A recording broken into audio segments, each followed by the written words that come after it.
Hello everyone, welcome back to my channel. বন্ধুরা কেমন আছো? ভালো আছো? নিশ্চয়ই ভালো আছো, আর ভালো থেকো। চলে এসো, আজকে আমি তোমাদেরকে একটা রেসিপি দেখাচ্ছি, সেটা হচ্ছে মোচার। দেখো বন্ধুরা, আমি গ্যাসটা জ্বালিয়ে দিয়েছি, আর আমি দেখো গ্যাসে তেল দিয়ে দিয়েছি। হ্যাঁ, এবার আমি দেখো আলু কেটে রেখেছি। হ্যাঁ, এই আলুটা এখানে দিয়ে দেবো।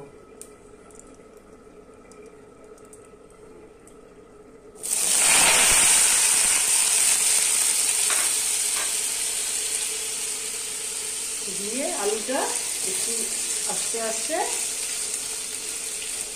ভেজে নেব।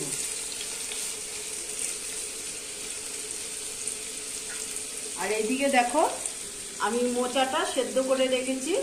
সেদ্ধ করে আমি দেখো ওই যে জল ঝরিয়ে রেখেছি। হ্যাঁ, আমি সেদ্ধ করাটাও দেখালাম না, ছাড়ানোটাও দেখালাম না, কারণ কি ভিডিওটা বড় হয়ে যাবে, সেই জন্য আমি সেদ্ধ করে রেখেছি। এবার দেখো, আমি আলু ভাজাতে অল্প হলুদ দিয়ে দিচ্ছি। হলুদটা দিয়ে আমি আলুটা ভালো মতন ভেজে নেব। দেখো বন্ধুরা, ভেজে নিচ্ছি। এটা প্রায় ভাজা হয়ে গেছে, সুন্দর লাল লাল হয়ে গেছে। দেখো, এবার না আমি এগুলো তুলে নেব। এখন দেখো বন্ধুরা, ওই তেলেতে আমি আর একটু তেল দিয়ে দিলাম।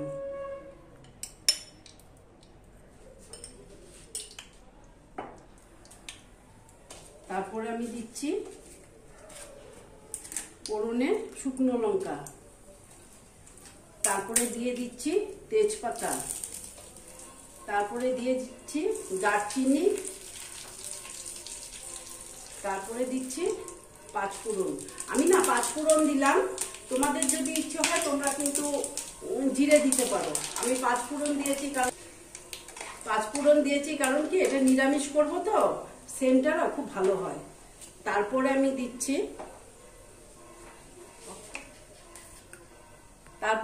দেখো আমি অল্প টমেটো।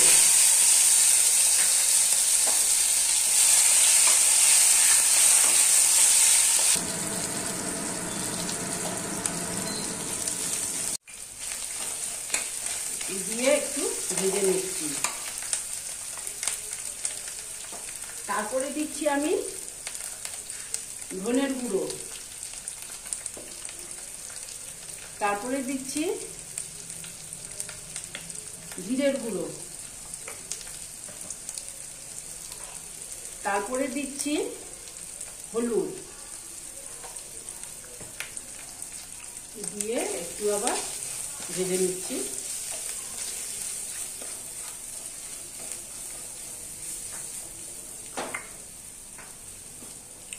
দেখো বন্ধুরা, আমি না একটু জল দিয়ে দিচ্ছি, কারণ নাহলে না পুড়ে যাবে।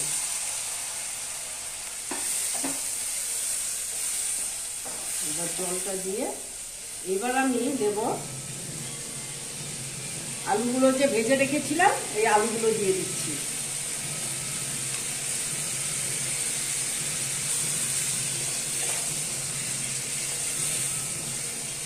তারপরে দিচ্ছি ছোলা। এই ছোলাটা সেদ্ধ করে রেখেছিলাম, এই ছোলাটা আমি দিয়ে দিলাম।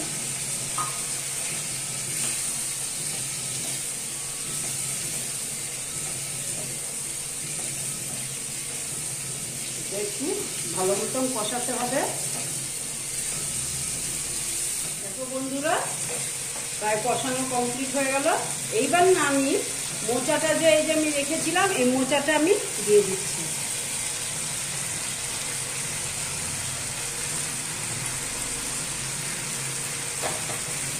দিয়ে আবার আমি ভালো মতন এটাকে কষিয়ে নিচ্ছি।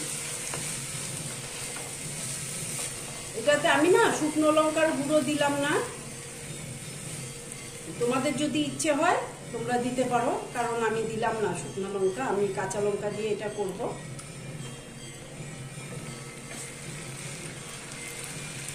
তারপরে দিচ্ছি দেখো 4টে কাঁচা লঙ্কা, তারপরে দিয়ে দিচ্ছি নুন।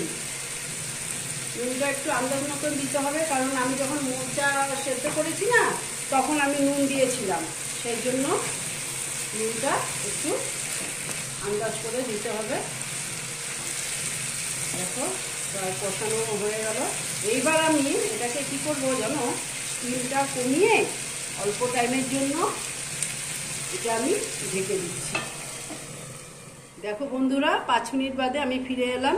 এবার দেখে নিচ্ছি, প্রায় হয়ে এসছে। সবাই তো মোচা করো, এই যে আলুটাও সেদ্ধ হয়ে গেছে। দেখো সবাই তো মোচা রান্না করো, আমি কিভাবে করছি এটাই আমি তোমাদের দেখালাম। এবার আমি দিচ্ছি চিনি, যেহেতু নিরামিষ রান্না এখানে চিনি না দিলে ভালো লাগবে না, সেই জন্য চিনি দিয়ে দিলাম। তারপরে দিচ্ছি আমি গরম মশলা, তারপরে আমি দিচ্ছি ঘি, দিয়ে আবার একটু নেড়ে তারপর আমি অল্প গ্যাসটা অফ করে দিলাম, দিয়ে এটাকে আমি ঢেকে রাখলাম। তারপর তোমাদের সার্ভ করে দেখাচ্ছি। এই দেখো বন্ধুরা, আমার মোচাটা কমপ্লিট হয়ে গেল। তোমরা এইরকম রান্না করে খেয়ে দেখবে, আশা করছি ভালোই লাগবে। যদি ভালো লাগে তাহলে আমার ভিডিওটাকে লাইক করবে, আমার চ্যানেলকে সাবস্ক্রাইব করে তোমরা সামনের দিকে এগিয়ে নিয়ে যাবে। নেক্সট রেসিপি নিয়ে আবার তোমাদের কাছে আমি ফিরে আসব। বন্ধুরা অল্প ওয়াচ করে তারপর কমেন্ট করবে, তোমরা একদম ওয়াচ করছো না, তোমরা শুধু খুব ভালো হয়েছে, খুব ভালো হয়েছে। তোমরা যেরকম কমেন্ট করবে আমিও কিন্তু সেই রকমই কমেন্ট করব। ওকে বন্ধুরা।